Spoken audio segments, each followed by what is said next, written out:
பழமையான ராமாயண காலத்தில் ஹனுமான் என்ற சக்தி வாய்ந்த குரங்கு போராளி இருந்தார். அவருக்கு அபாரமான சக்தி, வேகம் மற்றும் ஆழ்ந்த பக்தி இருந்தது. இராவணன் என்ற அரக்கன் சீதையை கடத்திக் கொண்டு போன போது ஹனுமான் ஒரு புரியும் பாய்ந்து பெருங்கடலை கடந்தார். இலங்கைக்கு சென்ற ஹனுமான் அங்கே சீதையை அசோக வனத்தில் சிறையில் கண்டார். அவளுக்கு ஆறுதல் சொல்ல ராமனின் மோதிரத்தை கொடுத்தார். உங்களை விரைவில் ராமர் மீட்பார் என்ற நம்பிக்கையை அளித்தார். பின்னர் ஈராவணனின் சேனைகள் ஹனுமானை பிடித்தன. அவருடைய வாளை எரித்தனர். ஆனால் அதையே அவர் ஆயுதமாக மாற்றி இலங்கையின் பல இடங்களை எரித்தார். மீண்டும் ராமரிடம் திரும்பி இராம சேனையை வழிநடத்தினார்.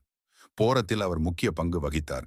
ஒரு முறை லட்சுமணனை காப்பாற்ற ஹனுமான் முழு சஞ்சீவனி மலையையே எடுத்து வந்தார். இன்றும் ஹனுமான் அவரது வலிமை, துணிச்சல் மற்றும் நிபந்தனையற்ற பக்திக்காக வணக்கப்படுகிறார். வேணுமென்றால் இதை குழந்தைகள் பாணியில் அல்லது திரைக்கதை பாணியில் சொல்லித் தரலாம்.